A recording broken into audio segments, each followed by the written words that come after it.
Good afternoon, and welcome to today's Space Operations Update News Conference, where leaders will discuss the findings of investigations into the 2024 crewed test flight of Boeing Starliner to the International Space Station.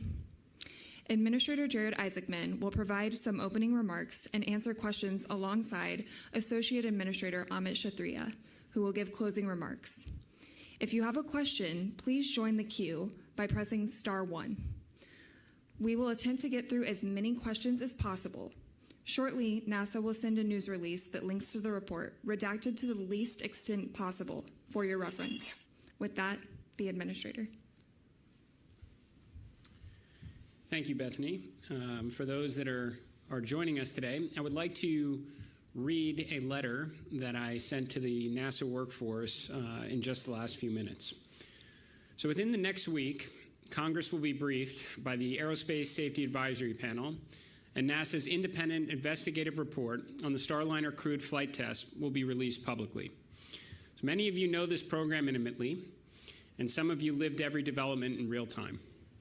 We returned the crew safely, but the path we took did not reflect NASA at our best.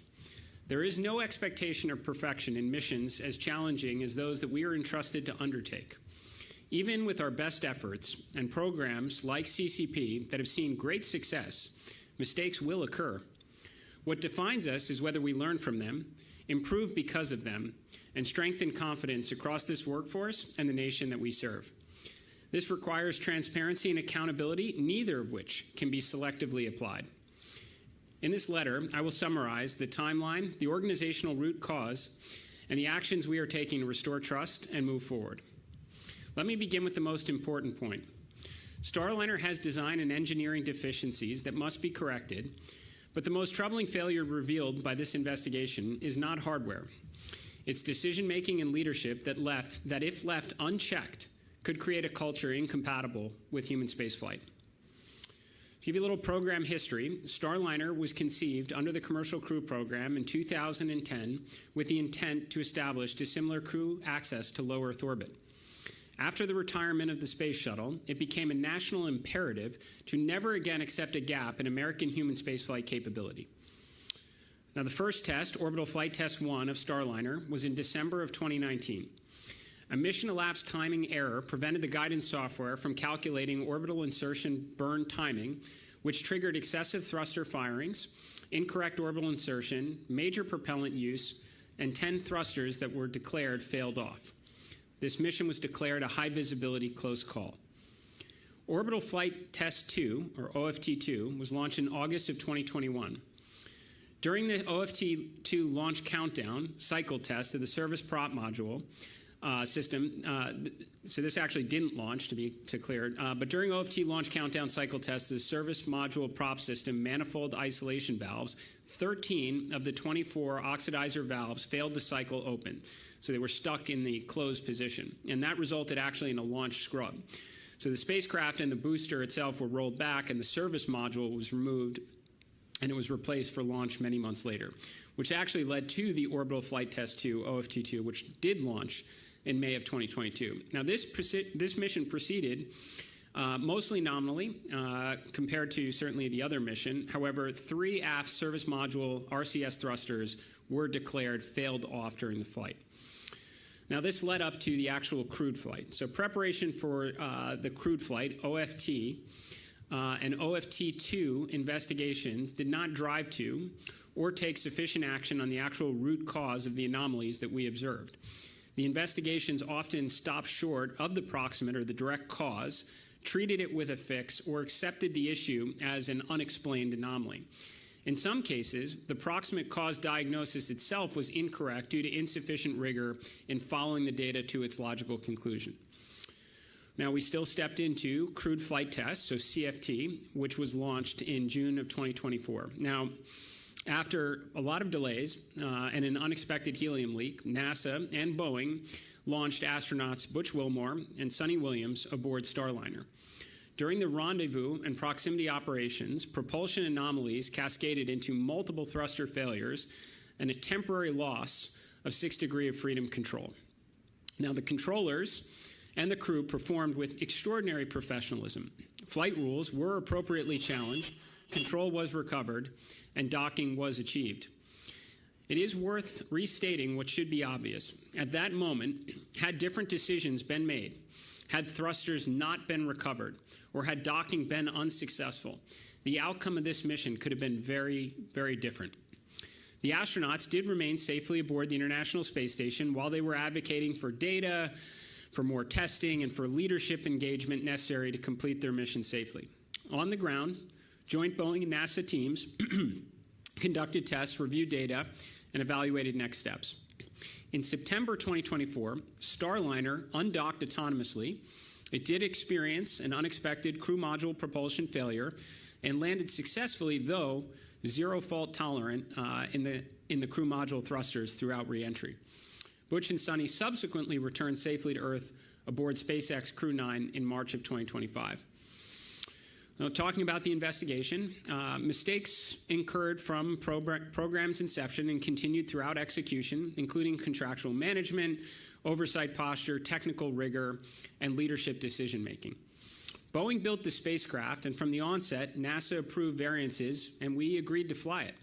As development progressed, design compromises and inadequate hardware qualification extended beyond NASA's complete understanding. Now, variances exist across all major aerospace programs, and by themselves are not unusual. The engineering reality, however, is that Starliner, with its qualification deficiencies, is less reliable for crew survival than other crewed vehicles, and that was as noted by the report. But at NASA, we managed the contract. We accepted the vehicle, we launched the crew to space, we made decisions from docking through post-mission actions. A considerable portion of the responsibility and accountability rests here. Now, talking about root causes, we have identified organizational root causes.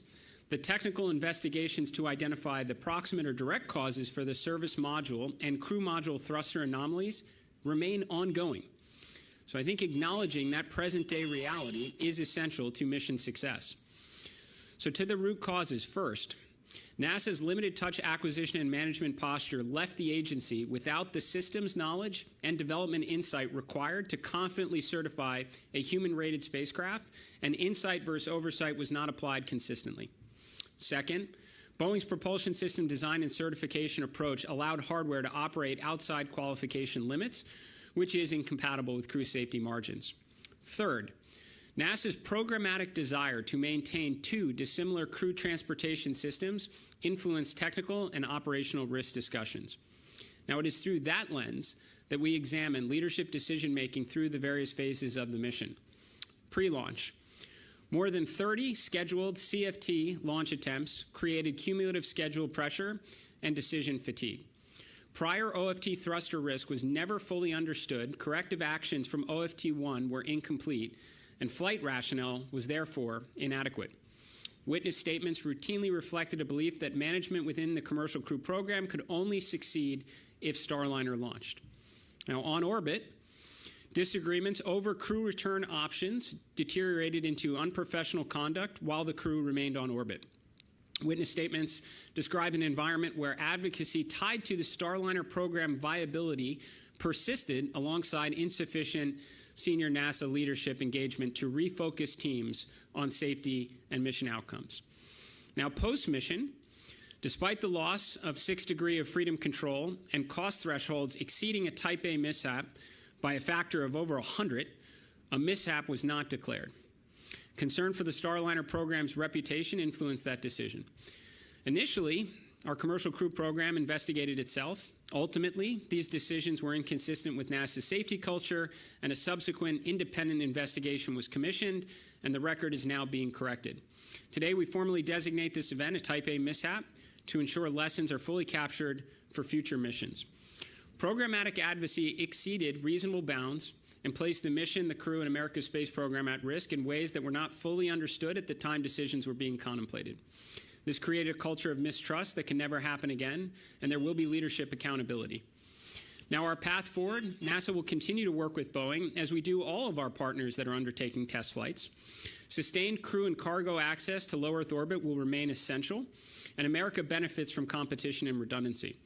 But to be clear, NASA will not fly another crew on Starliner until technical causes are understood and corrected, the propulsion system is fully qualified, and appropriate investigation recommendations are implemented. A little bit to transparency. Transparency is not a weakness. It is a strength. We will release the investigation in full, redacted only where legally required or as directed by our commercial partner. Pretending unpleasant situations did not occur teaches the wrong lessons. Failure to learn invites failure again and suggests that in human spaceflight, failure is an option. It is not. America entrusts NASA with the hardest endeavors ever attempted. The world looks to us for the discoveries, achievements, and leadership only this agency can deliver, and that requires putting the mission and the crew first. We will achieve success through extreme ownership, immense competence, and decisive action. Thank you. And with that, we will open the floor to questions for reporters on the phone, and we will start with Marcia Dunn from the AP. Yes, hello, Mr. Isaacman. Given that the space station only has 4 more years as of right now before it's decommissioned, why continue with Starliner at this point? Surely this investigation is going to be continuing on for a while longer. Why bother to keep Boeing on board at this point? Thanks. So at NASA, we see near endless demand for crew and cargo access to low Earth orbit well beyond the life of the International Space Station. One of our top priorities here in line with President Trump's national space policy is to ignite the orbital economy, which hopefully necessitates numerous commercial space stations in low Earth orbit, in which case, as I mentioned before, America benefits by having multiple pathways to take our crew and cargo to orbit. We certainly hope, and we intend to fully work with Boeing in the months ahead to get to technical cause of the thruster issues, to implement the recommendations from the independent investigation, and return to crewed flight. Thanks. And next, we will go over to Jeff Faust with Space News. Good afternoon. Before this announcement, NASA had said that they were working towards a Starliner 1 cargo-only mission as soon as April, and if that was successful, that could be followed up by a crewed mission perhaps towards the end of the year. Does that schedule still hold based on what we have heard today about the various steps you believe need to be taken before Starliner is ready to fly crew, or will that schedule be altered in some way? Well, I think a no earlier than date is just a no earlier than date. I mean, what we don't want to do is perpetuate past problems by establishing, endless target launch dates that we were unable to meet. I think right now, our focus here at NASA is working alongside Boeing, again, to understand the technical challenges that have caused these service module and crew module thruster issues, to remediate them, make sure we have a full understanding of the risk associated with this vehicle, implement the recommendations from the report, and get back to flight. Now, if that happens to line up in April, then so be it. And if we can follow that on with crewed missions, that's fantastic as well. As I mentioned, I think there's going to be endless demand for crew and cargo access to low Earth orbit, well beyond the design life of the International Space Station. But we are not going to fly again, crew or uncrewed, until it's ready. And next, we will go to Eric Berger with Ars Technica. Hi, thanks very much for doing this. A couple questions. First of all, Jared, how widespread were the leadership failures in this case on NASA's part? And what does there will be leadership accountability actually mean? Are we talking about program changes, a commercial crew, elsewhere in HEO, or sort of what could happen? Well, in terms of what were the leadership failures, to provide more specificity, leading up to launch, while the astronauts were on space station and we were evaluating what actually transpired and what are our options to bring these astronauts home, and then after they came home, there was a continuous the overarching programmatic objective of dissimilar crewed access was continued to be introduced into the conversation when mission and crew safety should have come first. Now, that resulted for the various NASA workforce and contractors that were involved in this process, a breakdown in culture, created trust issues, And where leadership failed was to recognize that this was taking place and to intervene and course correct. There was always an option. Everybody, even if you don't follow spaceflight closely, knew that there was always an option that could have been sent up, was inevitably going to be sent up, that could bring these astronauts home. Pretending that that did not exist, and focusing exclusively on a single pathway that was and now quite clearly a mishap, created a cultural issue that leadership should have been able to step in and course correct. What levels of the organization inside NASA did that exist at? Multiple levels, including, I would say, right up to the administrator of NASA. I can't imagine a situation like that why there would not have been some direct involvement to bring people back to the mission and the crew and figure out the correct pathway forward, which we ultimately did arrive at. But as I mentioned in my letter and my remarks, how we got there was not the correct way. And next, we will go to Will Robinson Smith with Spaceflight Now. Yes, hi. Thank you for taking the time to speak with us this afternoon. Given, obviously, that these are two very different programs, but that Boeing is the contractor behind both Starliner and the Space Launch System rocket, as we're watching the tanking tests underway now, are there any possible overlap between leadership concerns from how Starliner was handled to how the leadership where SLS is concerned has been running and is moving forward at this point in time? Thank you. Thanks for the question. It's a good one, but what I think what the administrator said is important is the alignment between the development methodology and the test and qualification methodology. So, in the environment we're in commercial crew, in the fixed price environment where you're providing services, you have limited insight and oversight. That works depending on the hardware richness of the program and the test approach. It doesn't work if you classically develop quality built in. So that's the real difference, is that those things have to be aligned. It's not about one versus the other. It's about making sure that you're testing and qualifying according to your development approach. And so with on the core stage, even on space station, the development approach is similar in terms of how it works with the company, but at the same time, the test and qualification, the fault tolerance, how that's levied, and how the certification is done does match up. And so in that particular case, we have less concerns because we're basically testing like we should according to the way we're building the hardware. And we will move to Bill Harwood with CBS News. Thank you very much. I think this is for the administrator. Given the amount of work you're talking about will be needed to hammer all of this out and get these changes made, obviously that's going to take some time. I know you guys aren't talking dates about when a crew might fly on this vehicle, but it seems like with the deadline coming for station retirement, there has to be some point where you either have to get this going or it's not worth continuing. Is there such a point, or is the plan that you're going to press ahead with Starliner regardless of how long this takes and get it flying with a crew at some point? Thanks. And thank you for the question. I think it's important to point out we are not starting from zero here. We are sharing the results of multiple actual investigations. Will essentially be coming to light in the literally the hours and days ahead. But work has been taking place continuously on this program. Obviously, at the time the astronauts were on orbit, we knew we had a problem that required significant attention, so much so that, again, we have declared it a Type A mishap. Boeing and NASA has been working to try and understand these technical challenges throughout that entire time period.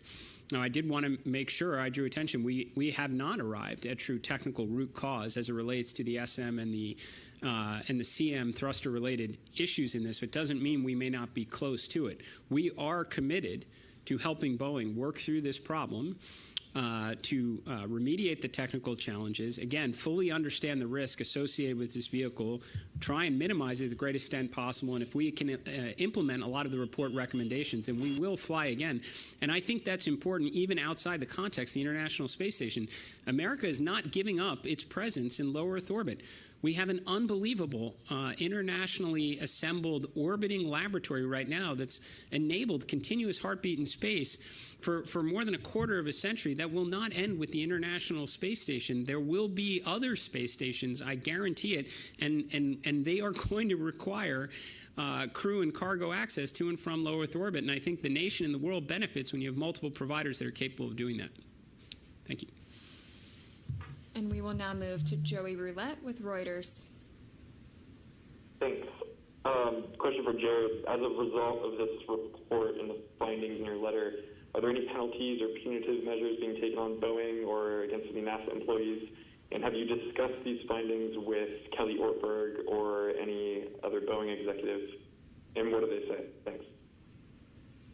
Thank you. Joey, I think kind of part of your transmission there was a little bit garbled, but if I think I've got it. If I don't, please correct me. At least throughout my evaluation of this investigation, which I began to get briefed on and started to dive into the reports and the witness statements almost immediately after I was confirmed in this role, I followed that up with a number of interviews that I wanted to have directly with those that were involved in either the incident itself, or the kind of the post-mission investigation to kind of hear it firsthand, especially since time had gone by, and I wanted to make sure what I was reading actually was still as the parties that were involved believed it to be the case today, and I would also say that so in that respect, I tried to have as many conversations, get as educated as I could on the situation as possible while the multiple investigations were underway, including speaking multiple times with the ASAP committee. I would also say that that I did have conversations with Boeing on this. I think they put out a public statement. I completely concur with it. Just as we are taking ownership of our shortcomings, which I think is absolutely imperative for NASA to be able to undertake our world-changing mission in air and space, they are doing the same. And I believe, and I've spoken to a number of our team members here at NASA that work closely with Boeing on Starliner, that there has been, some recognizable changes in their approach to the vehicle, and a very concerted effort to adjust the culture inside that organization. So clearly, both NASA and Boeing had work to do, and we are doing it right now. And now we will go to Kenneth Chang with the New York Times. Hi, thank you. This is for the administrator. So you were saying that this result of an imbalance between insight versus oversight over Boeing. I was wondering, was this also this imbalance SpaceX? SpaceX just happened to do a better job. And also, are there lessons here that you're going to apply to HLS? Thank you. He said it was to you. I don't know. I'm not going to take it. Yeah, again, the point here is that we have to have a kind of risk-based approach to how we're doing insight and oversight. You can't apply the same method to two different development processes, and so the one approach allows for kind of total openness and into the systems. The one relies a little bit on kind of fixed deliverables and how that works, and you can't just kind of spread that out. It has to be tailored according to the risks in the systems, the propulsion systems, life support systems, et cetera, need to have more than kind of a spot level of insight, and that's what we're trying to right size. I think we've learned through every iteration of the commercial services approach, and a lot of our contracting approaches to make sure that we are tailoring those things going forward in the existing developments we have that use the same approach. But again, the most important point here is that it requires that intensive application of that per system, per company, per what they do for their development, and it can't just be assumed that they're symmetrical. And I think that's really the key here in terms of how we manage these programs going forward. And now we'll head to Jackie Waddles with CNN. Hi, folks. Thanks for doing this. Apologies, I didn't quite hear that last question. I hope I'm not repeating anyone, but wanted to kind of piggyback off of Eric's and Will's questions. If this is more of a systemic issue within commercial crew, does this raise any concerns that oversight is also inadequate for SpaceX? And then just since Artemis 2 is on the launch pad, question for Administrator Isaacman, does it raise any concerns for you that the safety measures in place are insufficient, not just for commercial crew, but maybe more broadly within the space agency? And if your answer is no, could you detail why you're confident that these issues don't carry over? Thanks. Read the first part. I didn't hear the first part. Can we? Yeah, well, let me take the second part of the question, which is just how do I view Artemis 2 on the pad right now relative to this situation, and if I'm not concerned, why? And then if you wouldn't mind just repeating the first part of your question when it's done. As Ahmed mentioned, these are two very different contracting approaches. SLS is very much conceived through a traditional procurement process. We have lots of prime contractors, lots of subcontractors. NASA owns a lot of the design and the assembly of the vehicle. I would also say versus what was a Starliner, which was designed to be procured essentially as a service in that. You can certainly see in the report that a lack of, or an inadequately applied insight and oversight into the original Starliner program is because we had very high confidence from the get-go in the manufacturer based on their past performance on other programs. And, we, even after the OFT-1 and OFT-2, we still gave a lot of kind of benefit of the doubt there when we probably rightfully should have unpacked it a lot deeper, and maybe we would not have flown CFT 1 in hindsight on that. I think that's very different again from SLS. Leverages a lot of components that go back to the space shuttle program, procured and assembled in a more traditional way, and also with the mindset that this is now the most, important human spaceflight mission in more than a half century. There cannot be enough eyes on this program. I've dispatched, second and third and fourth sets of eyes during the Artemis 2 campaign. Ahmed has dispatched multiple sets of eyes on this. We have pre-FRRs down to the component level, the integrated level FRR. We are putting a lot of attention on this because this is a mission we do not want to get wrong. I will say, though, that part of the reason that we are having this discussion right now, leaning into transparency, and this is irrespective of the date that we're communicating it just so happened to be during wet dress, is to make sure we are sending the right message within the workforce of NASA that we have to make the right decisions in this circumstance. Leadership has to be appropriately applied because the situation we found ourselves in with Starliner, with CFT, could happen anywhere across the organization. And as I mentioned before, the approach we took is not compatible with human spaceflight, and we cannot allow it, not permit it to continue. And if you wouldn't mind just asking the first part of your question again, and we'll see if Ahmed can answer it. Sure. Sorry about that. Yeah, it was kind of baked in a little bit to the answer there, but I was curious since it seemed to be an indication that there was more of a systemic problem within the commercial crew program specifically. I was wondering if there was if the scope of the investigation included looking into whether oversight of SpaceX is adequate, if there was concerns that there's carryover concerns between oversight of Starliner and oversight of Crew Dragon. Yeah, let me just to jump in without picking on any one contract or the other. I spent the first 2 months on the job trying to visit every one of the centers and gather input from the workforce and almost every one of our partners beyond just human spaceflight, our robotic missions, aeronautics. I would tell you that almost every one of them included in their formal responses back to NASA that they would prefer less oversight, more insight, less requirements, right? So I don't think that that ask is specific to any one contractor, but there are lessons to be learned here, which is, again, back to why you're transparent about this program. Certainly, taking that advice as it relates to Starliner did not lead to a good outcome. Right?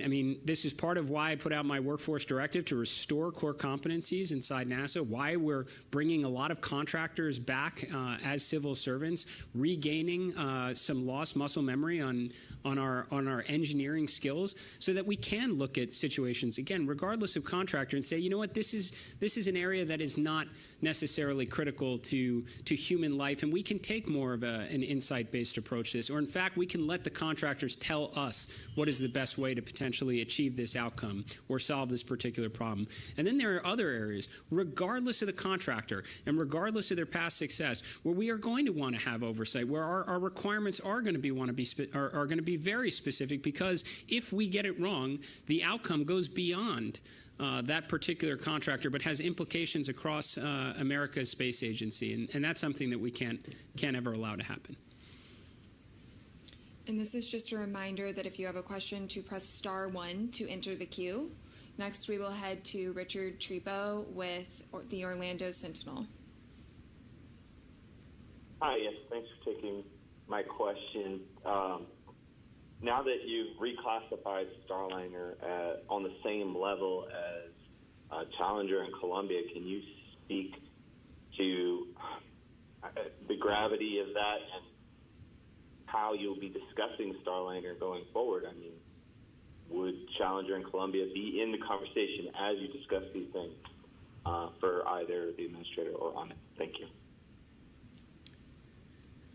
I think just to maybe give a little background on what a Type A mishap actually means, and then if we want to go a little bit deeper than that, I can pass it over to Amit. First of all, I mean, we had a WB-57 aircraft that had a gear up landing not that long ago. Right now, that is initially classified as a Type A mishap. So, I would not. I mean, it's defined as certainly it can have a human health consequence to it, but also simply over $2 million in damages. So this is just about doing the right thing. It's categorizing the mission appropriately. If a gear-up landing of an aircraft is a Type A mishap and no one was hurt, and we could declare that, then we sure as heck should do that. When we had a very severe situation in space where we did lose for a period of time 6-DOF control over the vehicle, our astronauts spent an extensive amount of time on orbit, well in excess of the original mission design. And when we did ultimately bring them back home, we had to forego 2 astronaut spots that would otherwise have been conducting good science and research on the space station. That's a Type A mishap. So sure, you can point to some moments in our history where we made some terrible mistakes and there were really bad outcomes as a result of it. Those are Type A mishaps. We have had situations where a ground-based antenna was over-rotated and caused damage that approached a Type B mishap, for example. So it's not necessarily a question, again, of a human life. Anything to add, Amit? Yeah, sure. Yeah, I think it's, so just to be clear, and this is maybe a little pedantic, but if Challenger and Columbia vastly exceeded that threshold because of the loss of life, those were actually presidential commissions that were established to investigate those things at that level. That's not what we're suggesting here. The administrator is right that we do have procedural requirements, which, by the way, are informed by the lessons learned from those catastrophic events that lead to this mishap classification. That, strictly speaking, with respect to correcting the record, that's exactly what this means in terms of this classification. It also means that it would have invoked independent review. And we, because of the program in ISS as well as CCP, agreed to let that independent review occur. The process by which the review is conducted meets the standards according to what would have been invoked if it was a Type A mishap. And so we believe that the work has been done to identify that, the independent review, the witness statements, et cetera, the data collection that would have been done. This is simply about recognizing that we need to correct the mistake, and that according to what the administrator said, is exactly what this is. And now we'll go to Andrea Leinfelder with the Houston Chronicle. Hi, my question is a follow-up to that one. Is a Type A mishap literally then just something that's more than $2 million in damages? Can you clarify that? And also, when you start talking about management cultural concerns, I do think people start thinking of the shuttle, and so I'm curious if you saw any parallel to the shuttle disasters, and are there any cultural changes you're looking to make at NASA now? Thank you. So, as I described before, Type A, Type B, Type C mishaps is relatively standardized across the government. So you hear it often referenced in Air Force or Navy-related matters when there's damages to aircraft and ships. So yes, there is a dollar threshold that's associated with it. It's depending on the service or the agency, it triggers various events, one of which in NASA would have been an independent review, which has already been conducted, and the findings of which being released today. But as Amit mentioned, this is about getting the record straight. And I do think that failure to acknowledge this as it was, which is a Type A mishap, and ensure that we are transparent and correct, management leadership missteps that could lead to an unhealthy culture is absolutely warranted. Failing to do so invites repeats of previous catastrophic events, which again is never an acceptable outcome here at NASA. Irene Klotz with Aviation Week. Bethany, one clarification with the declaration of this now as a Type A mishap, does that mean that the formal investigation board, you don't need to do one at this point? You're saying that that's already been completed, and the reclassification of the Starliner incident is it's retroactive in that sense. And Jared, has Boeing committed to you that they will stay in the Starliner program? Gotten any indications that they are finished with investing in this program? Thanks. Yeah, so to answer the first part of the question, we are not conducting a new investigation. We did conduct an independent investigation, as would have been required had this been declared Type A mishap from the start. So in that respect, the work is done. The redacted reports are being made public. We're speaking to you all today.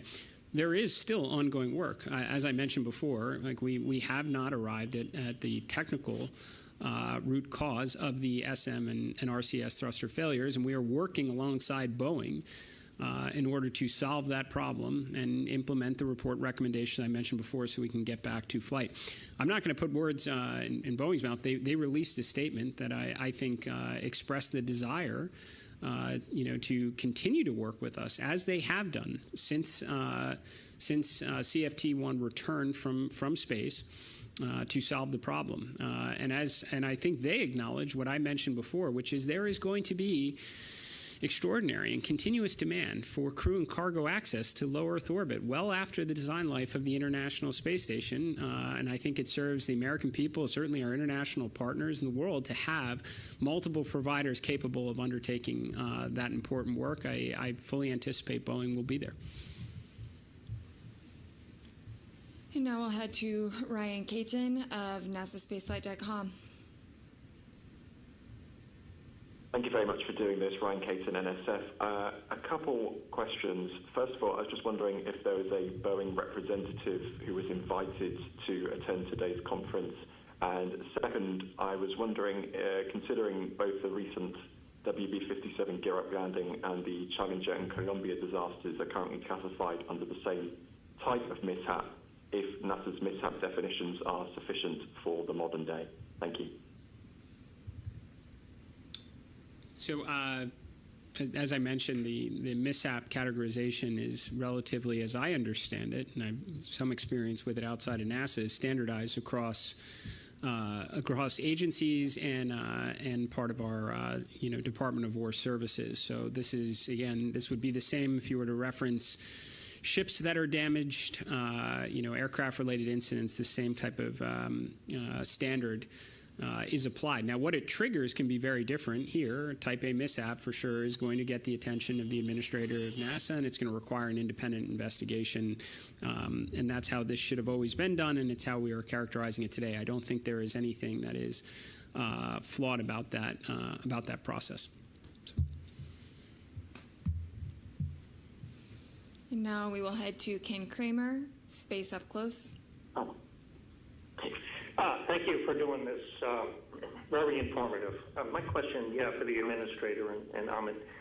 I've been following this program from the beginning, and my impression has been that Boeing have just not taken a very aggressive approach, especially related to these service module and RCS thrusters. And that goes to the top of Boeing management. You know, they're always hesitant to provide funding to move forward. So I wonder if you could talk about why they are so hesitant, and the fact that they still have to do tests. It seems to me that should have been done already, and they should have been given top priority a long time ago. So I'd like to know why is there no sense of urgency from Boeing? Thank you. Please. I appreciate the question. Again, you know, we have, as the administrator said, we discussed this this report with Boeing. We have partnership from Boeing management to discuss, you know, the way forward. We're collaborating with their engineering team to do this work. In terms of, we're not going to speak for Boeing management. That's on them to speak for themselves. I think what the administrator is trying to communicate, and what I'm trying to communicate, is that we have to own our part of this. What we did, how we led through it, how we acquired the vehicle, how we decided it was qualified, how we behaved when we were operating it, and what we're going to do going forward. And that's the most important thing. It's difficult sometimes to look inward and do that work, but that's mandatory in this business when you're dealing with the rigors of human spaceflight. And just a reminder, if you have any questions, press *1 to get in the queue. We will now head to space.com's Mike Wall. Thank you for doing this. Yeah, just a quick question. Based on like what we've heard, you know, there are standard definitions of what these different mishap categories represent. So I'm just curious, how did the original team kind of get away with not declaring this as a Type A mishap if it was clear it cost more than $2 million worth of damages, or with the delays and all of that? Like, what was the rationale at the time to actually not declare it in that category? I am certainly not going to try and explain it, because we are here to acknowledge that was a mistake. It should have been declared right from the get-go. I don't think this is ambiguous at all. There's a clear dollar threshold here, and the situation itself was, I mean, extraordinarily high visibility, right? This was a story that I think captured a lot of people's interest more than a year ago. So that was a mistake. And I think that that is why the independent report investigation, along with the ASAP committee, have arrived at a position that this should have been declared a mishap. And we fully, obviously, concur with it. So that's why we're righting the wrong here and trying to course correct. If you're asking, you know, what were some of the, you know, possibilities of why it was considered, I think we referenced it before, that throughout the development of this program is certainly leading up to flight on orbit, as we evaluated options of how to bring the crew home, and then post-mission, when we decided what to do about it, the overarching programmatic objective of dissimilar crewed access to orbit was present in those discussions, where it probably, especially in certain cases, had no place being there when it directly tied to the mission and crew safety. Now Anthony Leone with Spectrum News. Hello, and thank you for taking our questions today. Mr. Isaacman, you explained what the Type A mishap is, but how much danger were Butch and Sonny in, particularly when they're having the thruster issues, and how much of what happened with Starliner impacted Butch and Sonny's decision to retire from NASA? Thank you. I'm certainly not going to speculate on their decision to retire from NASA. They both had extraordinary careers. I mean, outright unbelievable careers here at NASA, and grateful for all their years of service to science and discovery at NASA. How much danger they were in? Losing 6 DOF control is a huge deal. I actually want to give a lot of credit, and I mentioned it in my remarks earlier, to the flight controllers that made the decision to kind of challenge some of our flight rules and bring that crew to a safe haven, which is the International Space Station. Had that not taken place, had thrusters not been recovered, it could have very well been a different outcome. As I mentioned before, after we did undock Starliner, and it autonomously re-entered, it came home zero fault tolerant for another. That was a CM thruster failure that we were not anticipating at the time. So the spaceship was not healthy. And I think everybody absolutely, as I mentioned before, we got to the right place. How we got there was not correct, and that's why we are trying to set the record straight and classify this situation accordingly so lessons are learned and not repeated. But we are grateful we have two astronauts here, and that we did properly investigate this, and that lessons will be appropriately learned across the agency, and there will be accountability. Marcia Smith with Space Policy Online. Thanks so much for taking my question.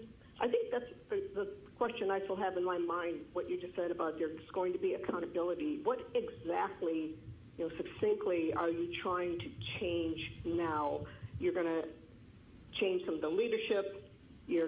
Are you going to try and change training or change the culture? Just, in just a couple of sentences, what precisely are you trying to change now?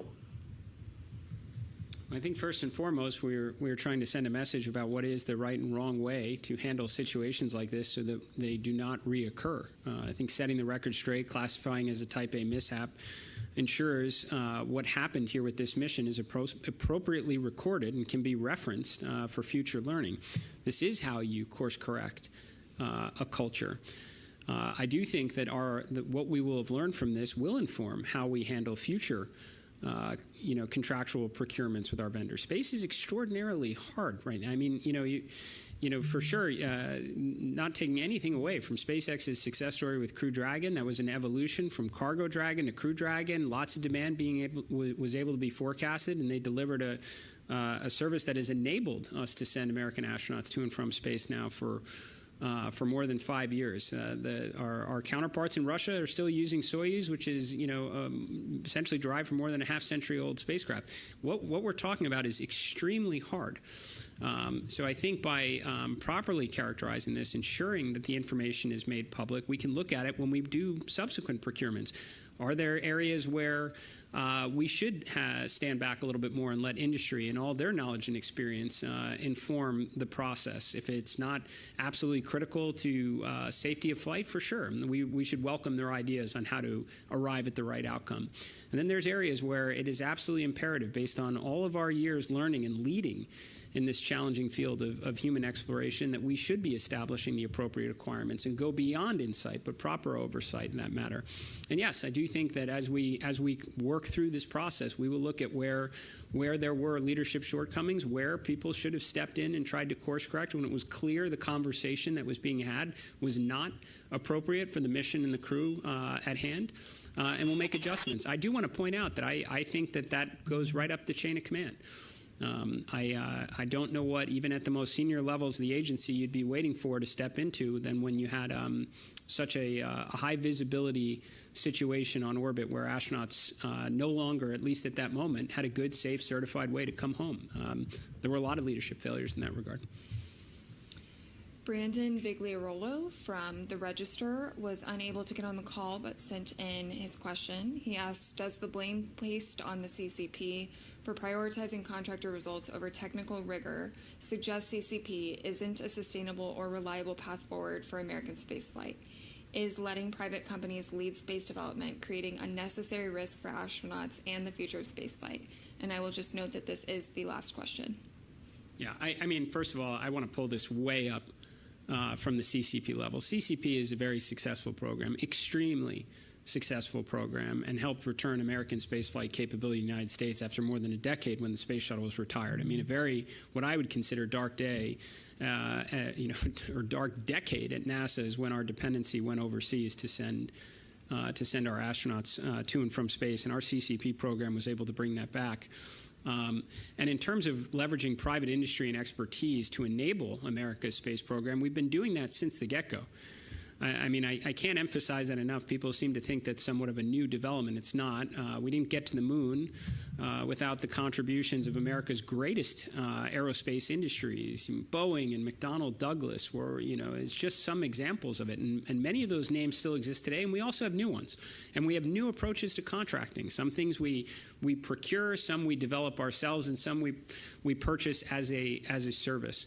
I think, properly categorizing this situation ensuring the information is made available, that lessons are learned. We can use that to make sure our culture is correct, our internal expertise is correct, that we restore core competency in the areas that are essential for our mission success, for achieving our national space policy, to make sure that when we design these procurements, we are taking the right approach from a requirements and an insight and oversight perspective. So again, relying on industry to get us there is one of our strengths at NASA. It is not a liability, but there are certainly things we can do better here in order to achieve our objectives. And step one in that is the conversation we have today and the materials we're releasing to you all today.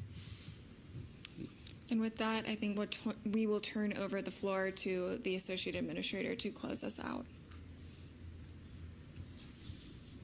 Thanks, Bethany. And again, thanks to everyone for their interest, and of course the Administrator for his incredible leadership here. I think it's really important that we recognize that this is not about, it really is, this is hard to hear, and this for the workforce of NASA. And I've been here in the agency almost 20 years now, and it is hard to hear sometimes when we're talking about our culture and we're talking about how we do things. I think it's important to recognize that this form of leadership allows our culture to get better. And in the past, we've only really had honest conversations about our culture and our leadership and our sense of accountability and how we need to get better after the worst has happened. This was a really challenging event, and in our recent history, as the Administrator said, we almost did have a really terrible day, thanks to the work that the team did in real time, as well as the wisdom that was showed, by the program ultimately afterwards when we were investigating that worked out. But that transparency is the key. We need to be able to talk freely about inside the agency, outside the agency, about what we're doing and when we're doing the wrong things. And we always talk about being able to speak up, but we don't all the time. And all of you that are hearing this probably feel that a little bit too. And I want to say that we know that, but we need to get better, and every day we need to get better. And so this transparency, it starts from the top. It starts with the Administrator. It goes through me. It goes to everybody. Everybody owns that. And as we progress towards crewed lunar flight, as we continue to fly ISS, as we continue to develop these vehicles, as we continue to develop the incredible science machines that we're building, we need to be able to speak to each other. NASA is a family, and the extended NASA family outside. A lot of us have, on the outside, on the inside, have known each other for a very long time, and some of that is, it makes it hard sometimes to make sure that we're holding each other accountable, and we understand that. It's really important for you to hear that. We understand that, and this is what we're trying to communicate through this announcement, through the release of the products, and through what we're going to do going forward. Recognizes just how close we all are, but also recognizes that despite that closeness, technical truth and rigor and focus in the right areas is really what we need from everybody. And I would say that it's also a little bit about. Like I said, we are a family, and Butch and Sunny are honestly like family to me. I will just tell you personally, that I've known them both for almost my entire career. On STS-129, I was the robotics lead for that mission, and Butch and I sat side by side together for hundreds of hours as we're preparing to install pallets on this amazing machine that now has been flying for as long as it has.